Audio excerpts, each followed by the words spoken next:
Asalaamu calaykum waraxmatullaahi wabarakaatu. Soo dhawaada kusoo dhawaada walaalahey channelka.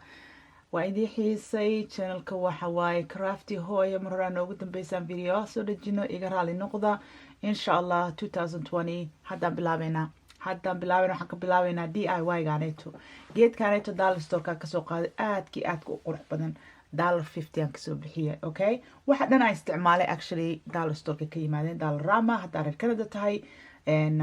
Love sign waxa laga yaabaa inuu dhamaado laakiin sign badan jiro always waxa jecesha wordka jecesha soo qaada hadda jecesha bling bling colorka jeceshayna soo qaado dollar store ka lagu gadaa craftiga area ka raadinaysa so saa u jeedin oodan ku tijaabinayna markuu ugu horeysa suu kusoo baxayo quruxdiisa danna kuligeedaan wada marinaya so walaalahay wax badan baan kala maqnayn soo dhawaada hadda channelku cusub tahay subscribe ka taa meesha hoose gududan way kusoo biir insha Allah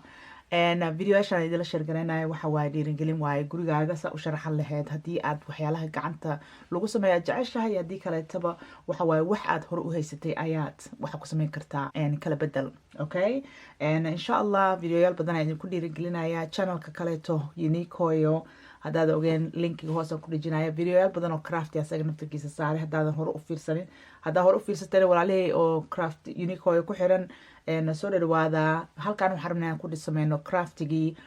weliba raqiiska aan dollar store ka alaabta laga keenay ayaan rabaa inaan more aan kusoo badiyo iyo wax talitaankiisa insha Allah adi naftirkaaga subscribe ka taaba haddii aad aragtay videoga aan subscribe ahayn insha Allah kusoo biir soo ujeedin suu kusoo baxay marka kuwa match patchka geedka cadka marinayo gluega cadka marinayo match patch baa la dhahaa waxa lagu gadaa craft store kan waa lagu gadaa isagoo weyn but dollar store ku yaala meel kale maxaa u aadaysaa dollar store ka wada yaalaan isagoo yaryarka ah soo qaadanaysa dhalaalkii waa yaala dollar store ka $2 kasoo bixiyay $50 bling bling wuu weyn yahay oo wax badan isticmaalayay kala nooc iyagoo ah design badan hayaa haddaad arki videoyaasha kaleeto insha Allah linkan ku dhijinayaa Unique Hooyo channelkaas kala ka arki kartaa but channelkaaneetan oo kusoo badinaya videoyaal badan waxaan soo wadaa oo ka duwan waxyaalaha Unique Hooyo aan saaray channelkaaseeto so ka faa'iideyso labada channelba waxa waaye ilma adeero waaye labada channelba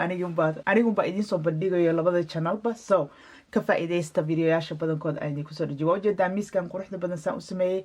Unique Hooyo channelka ka arki doontaa insha Allah video markaan ku dhajiyo but waxyaalaha qaarkoodna waa idinla soo share garaynaya hadduu rabbi idmo so jazakallahu khayr daawanaysaan ha iga iloobin thumbs up subscribe haddaa cusub tahay sii share garay share insha Allah assalaamu calaykum waraxmatullaahi wabarakaatu.